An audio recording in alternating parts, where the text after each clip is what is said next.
Good morning.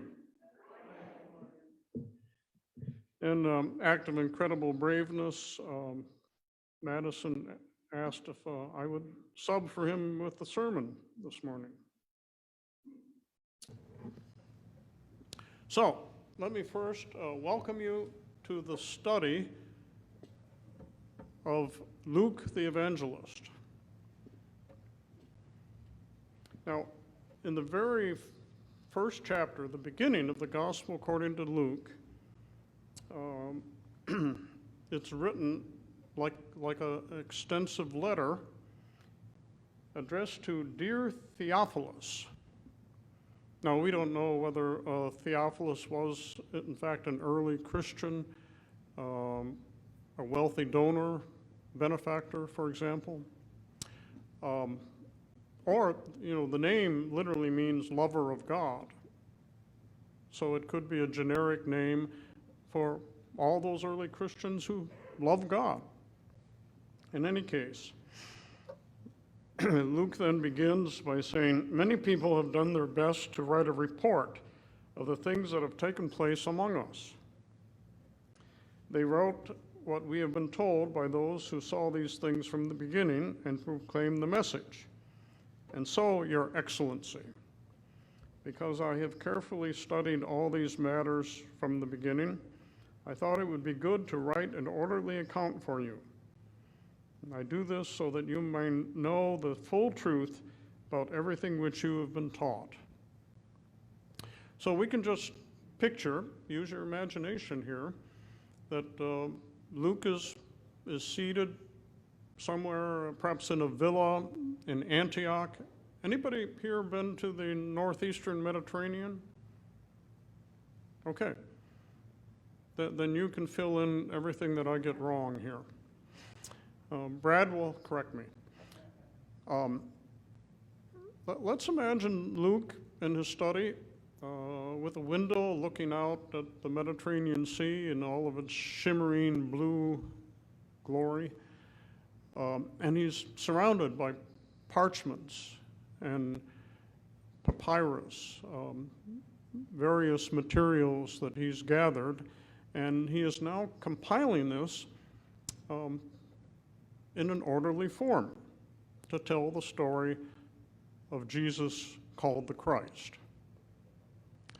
Now, Luke saw himself as a historian, actually, among other things, an evangelist, but also a historian. And so you note when you read the Gospel according to Luke that he puts in all kinds of details about in this place, during this reign, so on and so forth, because he wants to set it as historical fact. Now, people who teach about communication say that repetition is the key to having people remember things. So, already this morning, you have heard the Good Samaritan twice. I'm going to give it to you a third time.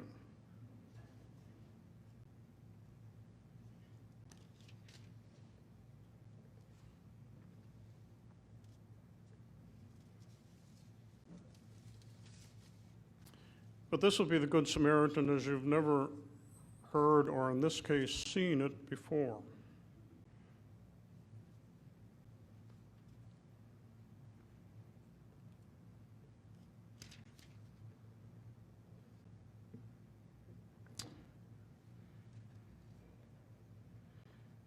There was a traveler.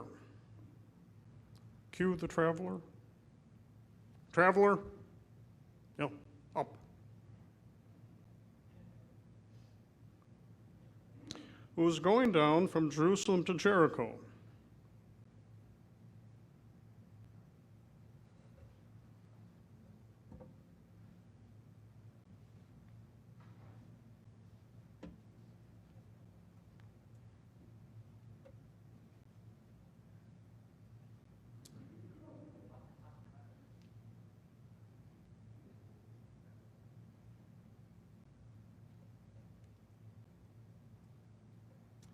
robber attacked the traveler.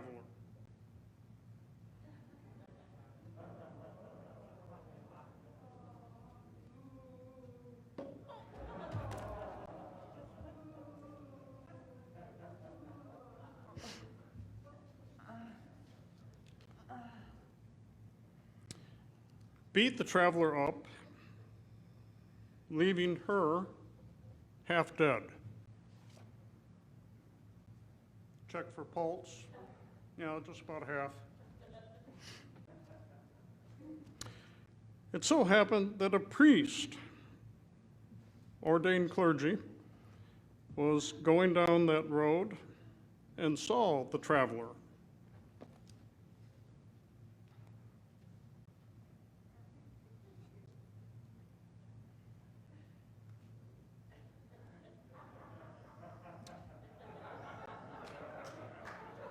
But the priest walked on by on the other side, obviously offering no help.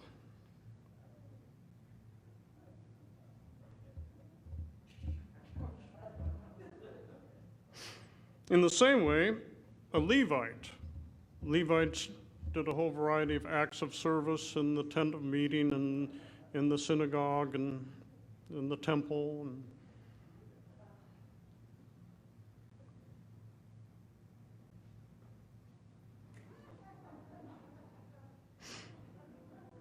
So Levi went over and looked at the traveler and then walked on by.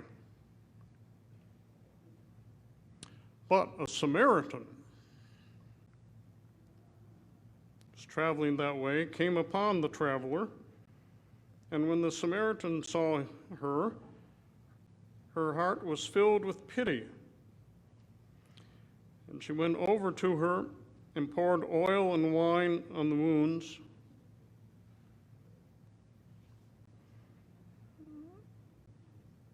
bandaged, and put the traveler on her own animal. Cue the animal.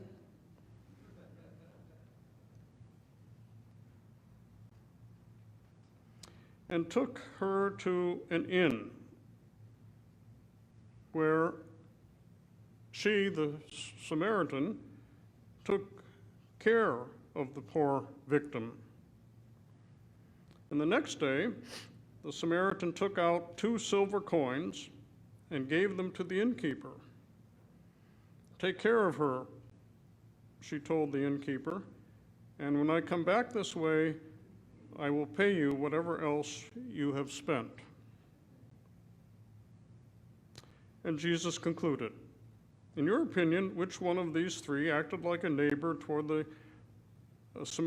traveler attacked by the robber?" And the teacher of the law answered, "The one who was kind." Jesus replied, "You go then and do the same."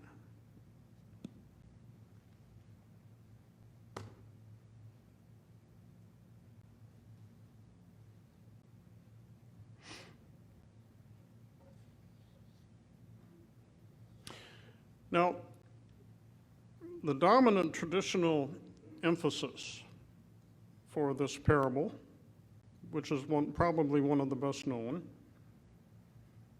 is that loving God requires being able to love yourself and to love your neighbor.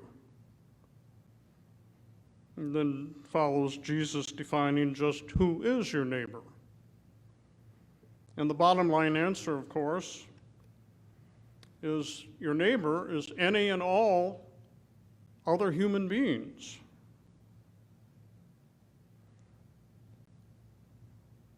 They, whoever they are your neighbors, your people, your loved ones, sisters and brothers. But especially, this is the big core of the parable, especially those who are in need, in crisis, in pain, suffering, those who are vulnerable, those who are lacking in the care that they need so vitally. So love and care and help for those in need, even those who are impure. Hey, who does not sin? Those who are the Jews considered to be unclean back in that first century. Unclean meaning not a matter of hygiene so much as a matter of being unacceptable to God. Despised. It's well known that Samaritans were despised by the Jews of the first century because they considered them to be a mongrel people, not of status of the Jewish people. In fact, they were often even looked upon as enemies. But love and care and help for those in need are required in order to love God. Now, there are various dynamics and themes that are going on in this parable. I mean, we could talk about quite a few different things and do it as a series. Tom might very well consider that.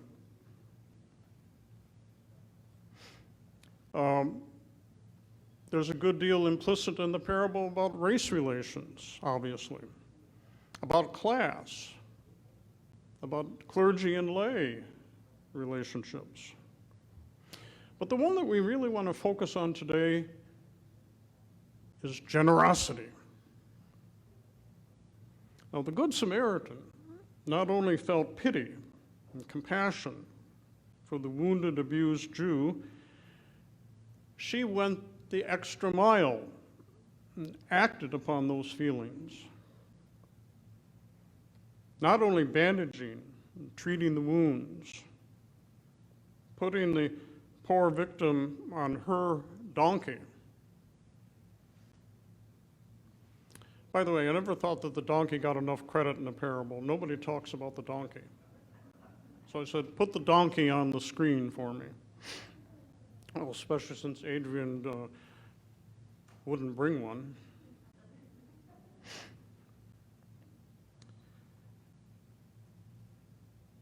So, using her own beast of burden,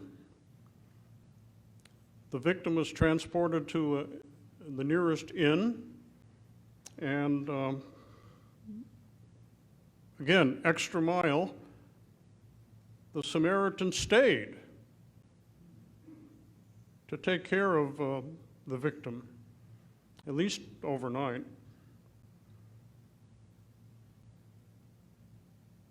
And the Samaritan didn't just drop off and go on. The Samaritan made sure that the victim was stabilized, and the next day took out 2 denarii, which was a standard day's wage for most common laborers in that time, and gave them to the innkeeper and said, take care of this sufferer, this person in need. And now wait for it. You can lean forward on the edge of your seat, your pew. I will repay you whatever more you spend when I return. That's really going the extra mile. And then Jesus said, of course, go and do likewise.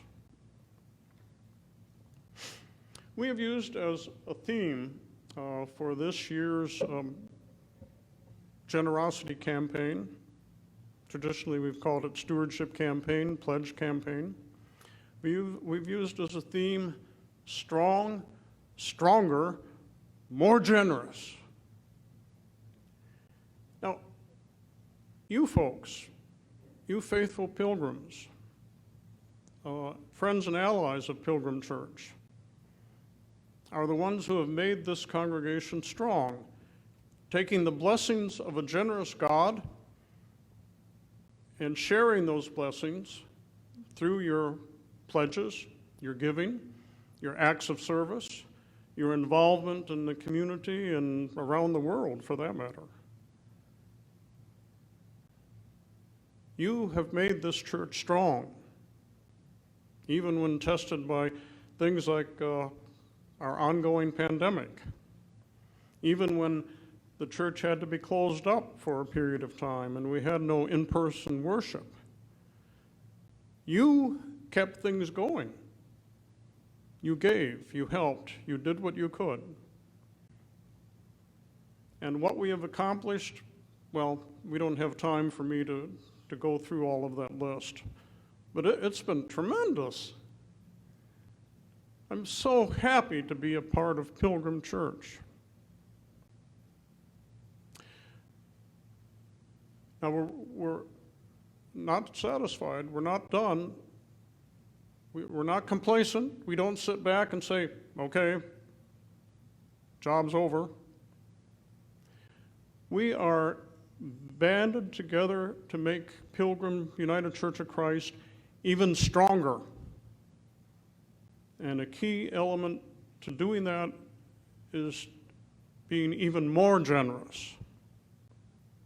Now, we don't ask anyone to do anything they can't reasonably do. And everyone has to decide, what's possible. What can I do? Am I in a position to up my pledge this year so that we can be stronger and more generous and accomplish even more in our ministries and missions and gifts, in helping and sharing with others, those particularly in need? Am I in a position where I can do even more? Or the same? Or I can't do as much as I did last year, but I'll do what I can? Those are all prayerful decisions that you and I make for ourselves. But I want you to know this. Whatever you do, thank you. And to God be the glory. Amen.